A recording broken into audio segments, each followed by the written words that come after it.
This is a presentation on screening the deep learning inference accelerators at production lines.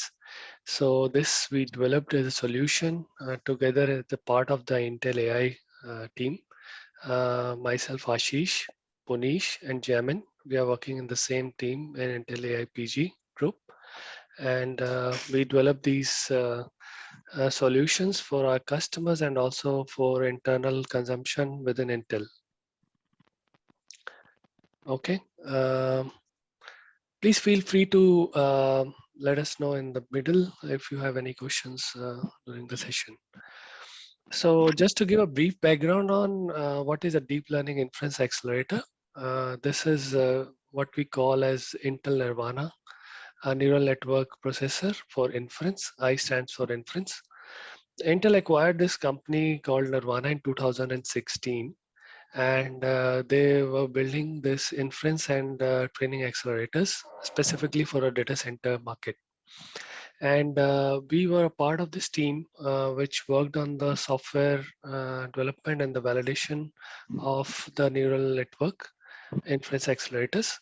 And this NNP-I is a makeshift product from Nirvana or Intel, which has been deployed in multiple customers' data centers, and it accelerates the complex deep learning solutions or models with efficient scale and efficiency.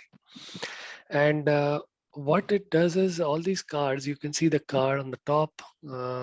This is a kind of a PCI card which goes in the PCI switch, and these cards are combined with two Intel Xeon CPU cores to achieve the optimized throughput for the customer workloads or applications.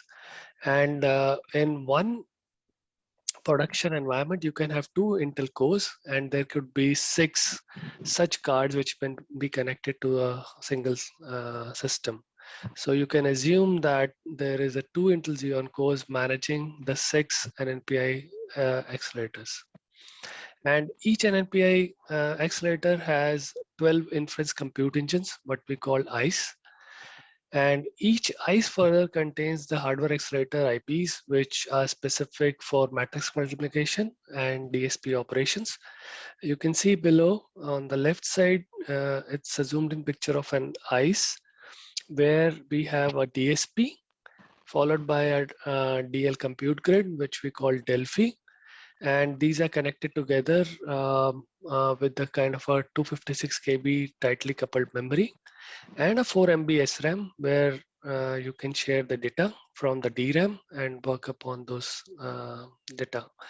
And in there, there is a controller of ICE on the top and a DMA controller and the memory management unit, which interfaces together with the host. And I'll not go into details of the DELPHI and DSP. These are, as I mentioned, are matrix multiplication engines and the DSP operations. And we have on DELPHI, we have multiple tiles which are used to do the matrix multiplication. You can see there is a layer of tiles here, and each tile has multiple processing units which help in the multiplication. And DSP is a Tensilica DSP, which is taken from Cadence, and this is basically integrated together inside this ICE unit. Any questions here from anyone before I move ahead? So this is a brief introduction about deep learning inference accelerators. So Ashish, just one question. So what I at least understood was this is more not towards training, but inference part post you train a model. Yeah, post the models are trained, and we are just deploying these models for inference. Understood. Okay, so moving ahead. So why there's a need of screening these deep learning inference accelerators at production lines? So the motivation, I'll talk about it in a later slide.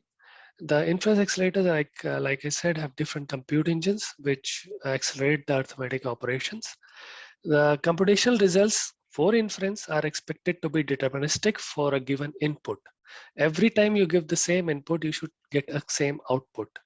But what we have observed, and we see that in the real life scenarios, there could be many errors like byte mismatch, SRAM related errors, ECC errors, MRC errors, voltage minimum errors, etc. during the inference due to some faulty hardware or something like that.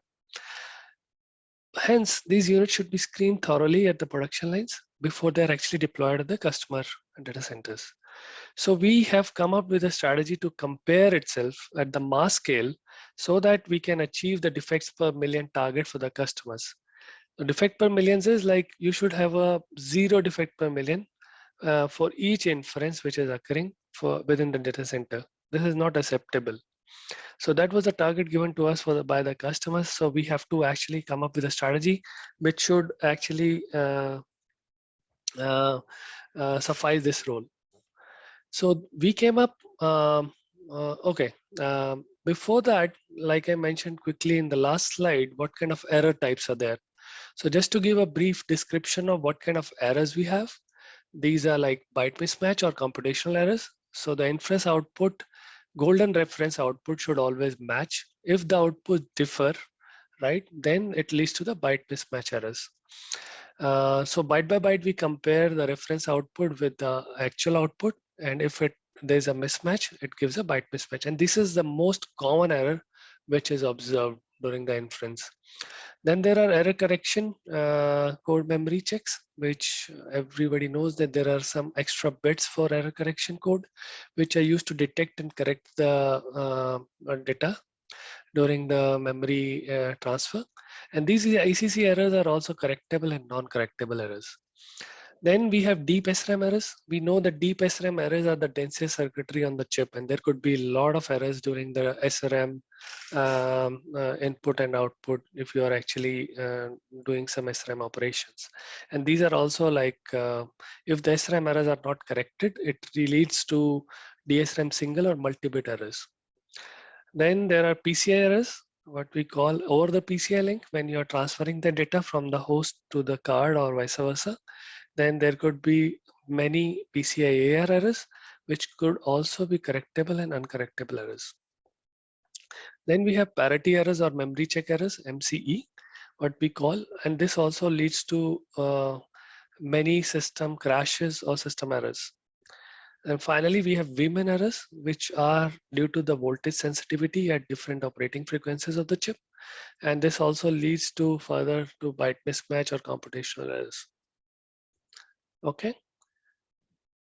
Ashish, sorry. Yeah. One very, very naive question, and apologies if my knowledge on this thing is pretty much low. So what I understand, and you can correct me, all these accelerators, especially in deep learning, might have something like coding or knowledge destination also built in, or like it is not. Sorry, I didn't hear your last line clearly. So like whenever we do within deep learning, there are techniques like coding where you cut the neural network, or let's say knowledge distillation, where actually what you try to do is mimic some same algo with less number of parameters. So this hardware accelerator that you're talking about, inference accelerator you're talking about, are there things there like coding, knowledge distillation, or converting your 32-bit parameter to 16-bit parameter? Yes, that is a part of the quantization I'll cover in the next slide. Correct. Okay, sure. So you can see here, which is the NNP-I software stack. So this is, we have open source this stack, and you see that on the top, there's a Glow libraries. This is coming from PyTorch World from Facebook, and there are ONNX importers. So basically what we have, it's on the host side, the left side is, you can say it's an offline compilation of all the models. So we have a model, which is an inference model, where only the forward path operators are there. There's no backward path here in the model. So what we do is basically we build this graph from the model, do the device independent transformations, statistics collection, and quantization and compression. So quantization is basically you are converting it from FP16 to say int8 or uint8. Yeah. And we also store the ICE reference. There's a software ICE reference, which we actually store for each and every recipe we maintain. And this should match with the actual output which is being generated from the actual hardware. So we do some specific device specific transformation, and finally we generate a recipe, which is an NNP-I executable for each and every model configuration, but we pass to this compiler. So once this is offline compiled, then this executable is pushed to the inference application. You can see on the right side, along with a set of inputs. And using the inference APIs, which are exposed by the NNP-I chip software, we actually push this executable and the inputs via the host and card drivers. These are embedded card drivers, mainly PCI and the host driver running on top of the PCI. To the card side, which you see here, the dotted line below, we have a runtime instance, which is a reference corresponding to the inference application. And then we have a ICE driver, which controls all the 12 ICE cores running on the card. So the ICE driver manages or schedules all the workloads or the recipes what we have compiled onto the different ICE units. And it is also the responsibility of ICE driver to collect all these responses back once the computation is done and feed it back to the top of the stack and finally to the host side to the inference application. And then we get the outputs and you compare the reference output along with the actual output. So this is the overall software stack, a flow which I just explained here on the top level. Any questions here?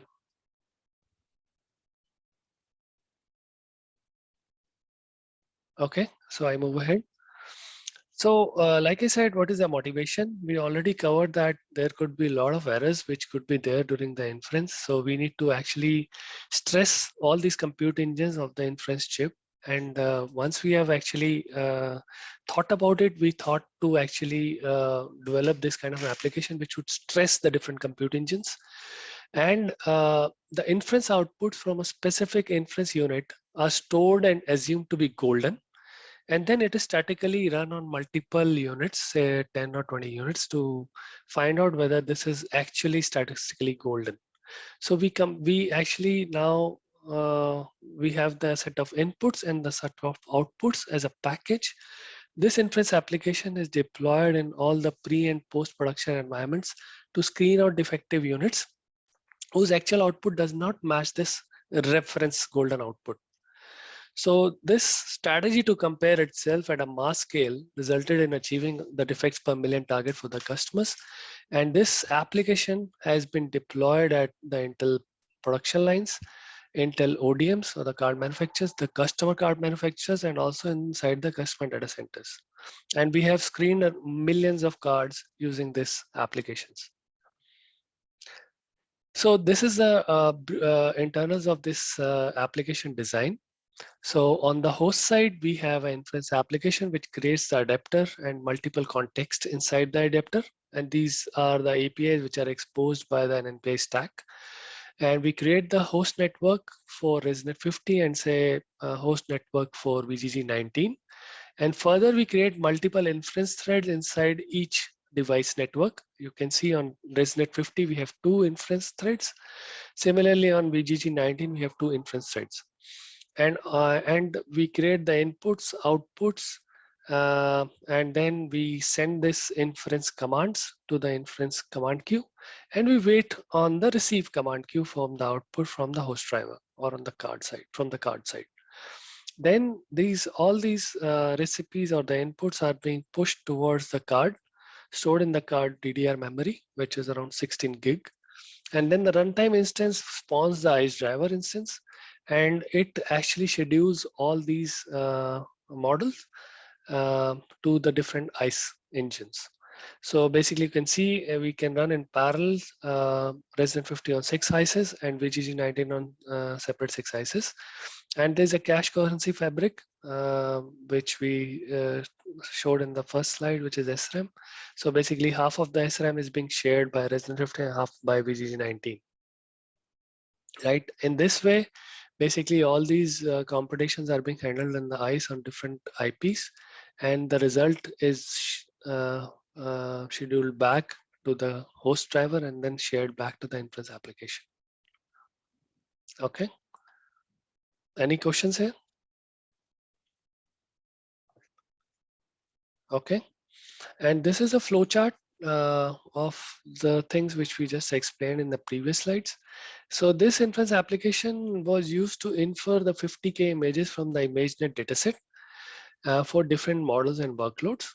And the idea was you could run the inference, or you could stress the system by running the inference on the same set of inputs as well, maybe 10 or 20 inputs.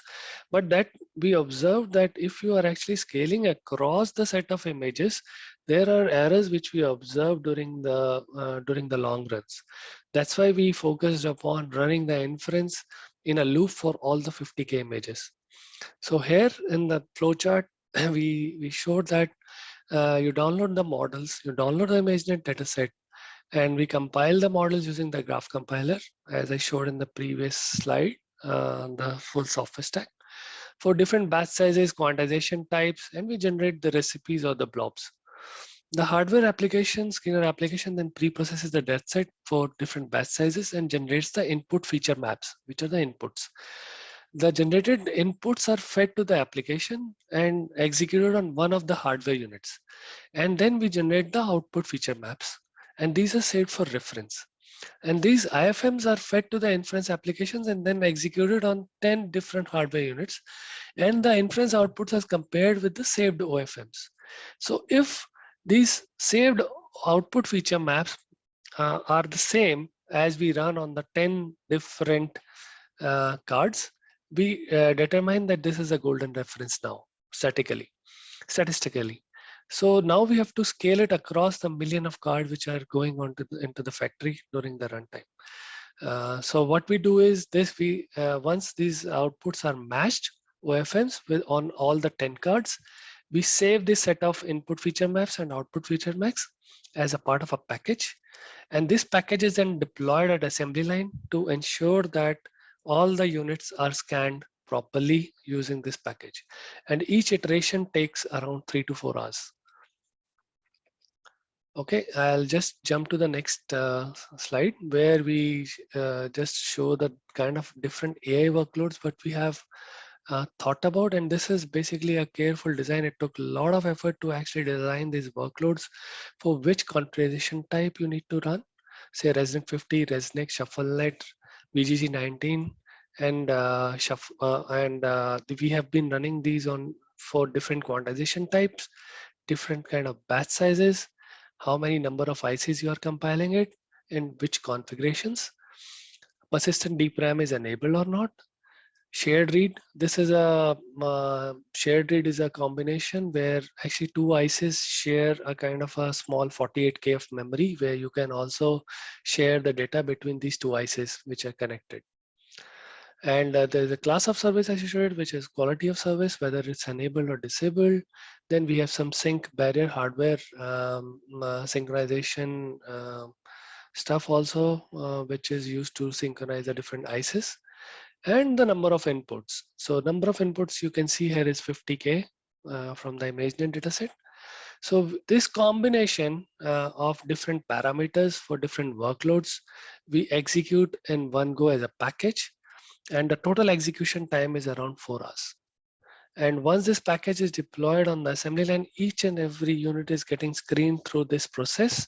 If it is passes, there are no errors seen, then only we actually deploy it further.